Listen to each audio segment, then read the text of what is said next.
Lawrence दी खूनी कसम का जिक्र करांगे। बड़ा खुलासा होया न्यूज़ 18 ते दस दईए कि मूसेवाड़ा कतलकांड का एक होर बड़ा खुलासा मूसेवाड़ा कतलकांड नूं लैके करन जा रहे हैं, क्योंकि मूसेवाड़ा कतलकांड का कसम कनैक्शन है। आखिर किसने खाधी कसम, वो सब कुछ दिखावांगे इस रिपोर्ट दे विच।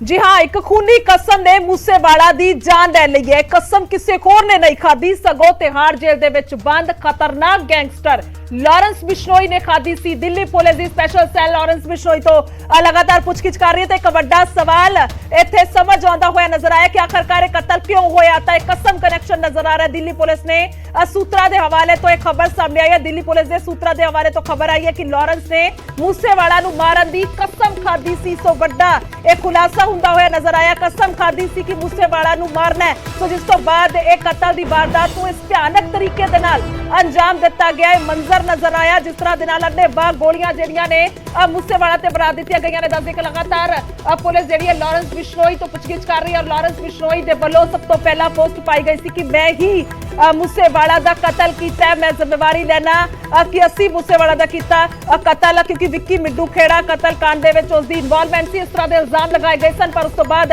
लगातार पुछगिछ की जा रही है, क्योंकि तिहाड़ जेल दे विच जेड़ा और लगातार इस तरह के नाल हालात जेड़े ने वो सामने आ रहे हैं कि आखिरकार पुछगिछ की जा रही है। जिस तो बाद दस्सिया गया सो एक खूनी कसम दे वल्लों दस दईए कि सिद्धू मूसेवाड़ा दी जान ले ली गई है। लॉरेंस बिश्नोई दे वल्लों जेड़ा कसम खाधी गई सी कि आखिरकार उसदे वल्लों मूसेवाड़ा दा कतल किया जाएगा। हालांकि कसम क्यों खाधी इस नूं लैके भी लगातार खुलासे होणगे, पर आखिरकार एक बड़ा खुलासा हुआ इस नजर आ रहा है, क्योंकि जिस तरह के नाल हालात लगातार बन रहे हैं, कई तरह की इन्वॉल्वमेंट नजर आ रही है। पूरा प्री प्लान किया गया, यह अचनचेत कतल नहीं सी, बल्कि इसनूं पूरे तरीके दे नाल जेड़ा है वो प्लान किया गया सी। सो दरअसल लॉरेंस बिश्नोई ने विक्की मिड्डू खेड़ा दा बदला लैण दी कसम खाधी सी। विक्की मिड्डू खेड़ा ते लॉरेंस बिश्नोई इकट्ठे पढ़दे सन। ग्राफिक के जरिए समझण की कोशिश करदे कि आखिरकार सारा माजरा की है।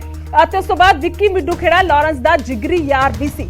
अगस्त 2021 दे विच विक्की मिड्डू खेड़ा दा गोलियां मार के कतल कर दिता गया, और जिस तो बाद बंबीहा ग्रुप ने इस कतल की जिम्मेवारी ली सी कि लॉरेंस उस तो बाद लॉरेंस ने मिड्डू खेड़ा दा बदला लैण दी कसम खा ली। लॉरेंस नूं शक सी कि जिन्हां शार्प शूटरां ने विक्की मिड्डू खेड़ा दा कतल कीता उन्हां शूटरां नूं मूसेवाड़ा ने लुकण दे लई पनाह दित्ती सी, यानी कि शह दित्ती सी। सो इस तो बाद सीधे तौर पर एक कनैक्शन समझ आ रहा है कि आखिरकार क्यों इस वारदात नूं अंजाम दिता गया। समझ आ रहा है कि आखिरकार शुरुआत दे विच क्यों लॉरेंस बिश्नोई दे वल्लों इस वारदात नूं अंजाम दिता गया, और उस तो बाद जिम्मेवारी भी जिहड़ी है वो खुद ले लेगी।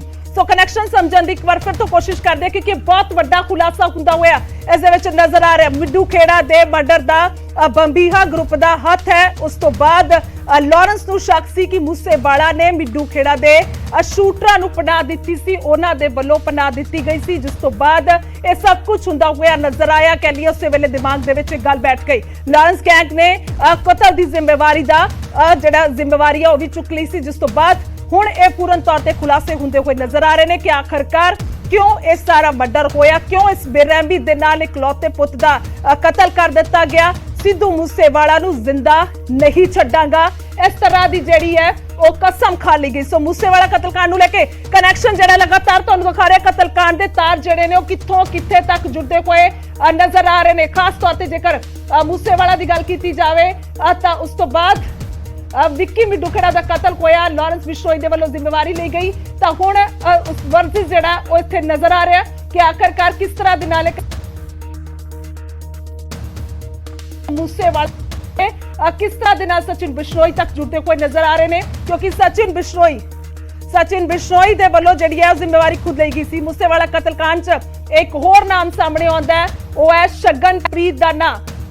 सो शगनप्रीत किसी वेले मूसेवाड़े दा मैनेजर हुंदा सी, जिसदा गैंगस्टर कनैक्शन सामने आया सी। इस ग्राफिक दे विच तुहानूं पूरे सौखे तरीके दे नाल समझा रहे हैं कि किवें ਇਹ ਸਾਰਾ ਕਨੈਕਸ਼ਨ ਹੈ। ਮੂਸੇਵਾਲਾ ਕਤਲकांड ਦਾ ਕਨੈਕਸ਼ਨ ਸਿੱਧਾ ਗੈਂਗਸ ਦੀ ਵਾਰ ਦੇ ਨਾਲ ਹੈ। ਮੂਸੇਵਾਲਾ ਦਾ ਸਾਬਕਾ ਮੈਨੇਜਰ ਸ਼ਗਨਪ੍ਰੀਤ ਦਾ ਗੈਂਗਸਟਰਾਂ ਦੇ ਨਾਲ ਲਿੰਕ ਹੈ। ਸ਼ਗਨਪ੍ਰੀਤ ਦਾ ਵਿੱਕੀ ਮਿੱਡੂ ਖੇੜਾ ਦੇ ਕਤਲकांड ਦੇ ਵਿੱਚ ਨਾ ਆਇਆ ਸੀ, ਜਿਸ ਤੋਂ ਬਾਅਦ ਪੁਲਿਸ ਨੇ ਲੁੱਕਆਊਟ ਨੋਟਿਸ ਵੀ ਜਾਰੀ ਕੀਤਾ ਸੀ। ਇਸੇ ਸ਼ੱਕ ਨੂੰ ਆਧਾਰ ਬਣਾ ਕੇ ਮੂਸੇਵਾਲਾ ਦਾ ਕਤਲ ਹੋਇਆ ਜਾਪਦਾ। ਸੋ ਉਸ ਤੋਂ ਬਾਅਦ ਇਹ ਜ਼ਿੰਮੇਵਾਰੀ ਲਈ ਗਈ। ਇਹ 29/5 ਦਾ ਤੁਹਾਨੂੰ ਟਵੀਟ ਦਿਖਾ ਰਹੇ ਹਾਂ ਸਕਰੀਨ ਤੇ, ਜਿਸ ਦੇ ਵਿੱਚ ਲਾਰੈਂਸ ਬਿਸ਼ਨੋਈ ਦੇ ਵੱਲੋਂ ਇੱਕ ਜ਼ਿੰਮੇਵਾਰੀ ਲਈ ਗਈ ਸੀ।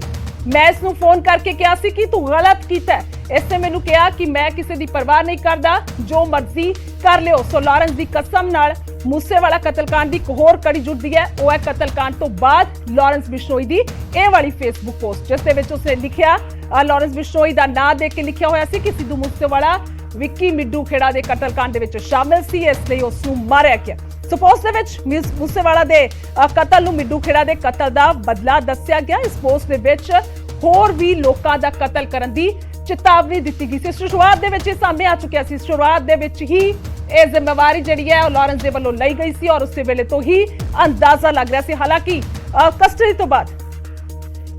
तो बाद अदालत दे विच जाके एक बार मुकरिया भी है लारैंस कि उस दे विच वल्लों कोई इन्वॉल्वमेंट जिहड़ी है वो इस कतलकांड दे विच नहीं है। सो दिल्ली तो पत्रकार शंकर आनंद ने फोन लाइन ते साडे नाल। शंकर, क्या कुछ जानकारी, क्योंकि बहुत बड़ा खुलासा हुआ है कि उसने कसम खाई कि उसको जिंदा नहीं छोड़ेंगे, मार के ही दम लिया जाएगा। निश्चित तौर पर देखिए, जिस तरह से दिल्ली पुलिस के स्पेशल सेल के द्वारा इस मामले की तफ्तीश की जा रही है, इस मामले में लगातार गैंगस्टर लारैंस बिश्नोई से जब पूछताछ की गई तो उसी पूछताछ के दौरान ये सामने आया है कि वो उसके गुर्गों के द्वारा ही इस पूरे मामले को अंजाम दिया गया है। हालांकि खुलकर अपने गुनाहों को कबूल नहीं रहा है लारैंस बिश्नोई, लेकिन इतना तो स्पष्ट हो गया है जिस तरह से कई अन्य दूसरे गैंगस्टर से जब इस मामले में पूछताछ की गई तो बताया गया कि लारैंस बिश्नोई ने कसम खाया था जब सिद्धू मूसेवाला के हत्याकांड को अंजाम देने के लिए, और जब इस हत्याकांड को अंजाम दिया गया था उसके पहले ही वो कई गैंगस्टर के सामने जेल के अंदर में ही उसने कसम खाया था कि वो सिद्धू मूसेवाला को छोड़ेगा नहीं और उसको उसकी हत्या करके ही मानेगा। और इस मामले में जिस तरह से दूसरे कई गैंगस्टर की गिरफ्तारी हुई है, कई ऐसे शूटर की को तलाशा जा रहा है, जिसमें कि 8 में से 5 शूटर की जो तलाश जो है अभी स्पेशल सेल के द्वारा की जा रही है, जिसकी तमाम जो जानकारियां पंजाब पुलिस के साथ साझा की गई है और इसके साथ ही महाराष्ट्र पुलिस के साथ भी उन तमाम इनपुट को साझा किया गया है। और उसके बाद 5 विशेष शूटर को तलाशने का काम किया जा रहा है और ये 5 शूटर का जो वास्ता है वो लारैंस बिश्नोई गैंग के साथ में ही है। तो लारैंस बिश्नोई का संबंध किस तरह से इस मामले में कई शूटर के साथ में है और किस तरह से सिद्धू मूसेवाला हत्याकांड को अंजाम दिया गया, तो उससे जुड़े हुए तमाम करेक्शन को खंगालने के लिए ये कहा जा सकता है ज्वाइंट ऑपरेशन के तहत पंजाब पुलिस, दिल्ली पुलिस और महाराष्ट्र पुलिस काम कर रही है और इसी के तहत तमाम लोकेशन पे छापेमारी की जा रही है, अलग अलग लोकेशन पे छापेमारी की जा रही है।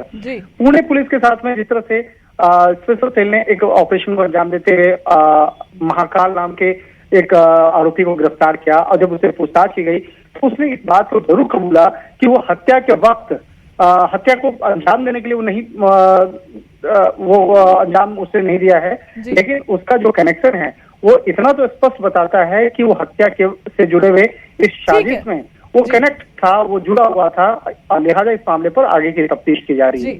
जी ठीक है शंकर, तमाम जानकारी के लिए बहुत बहुत धन्यवाद। सो सीधे तौर पर जेकर गल की जाए तो हुण सौ खान की जी कनैक्शन है वो समझ आ रहा है कि सामने आया कि उसके वालों सौ खादी गई सी कि आखिरकार मार मुकाया जाएगा, सिद्धू मूसेवाला नूं जिहड़ा वो कतल किया जाएगा, क्योंकि कई तरह के उन्हों का कहना है कि इल्जाम ने और जिहड़ा पनाह है उहदे नूं लैके उन्होंने दिमाग दे विच इह शक सी।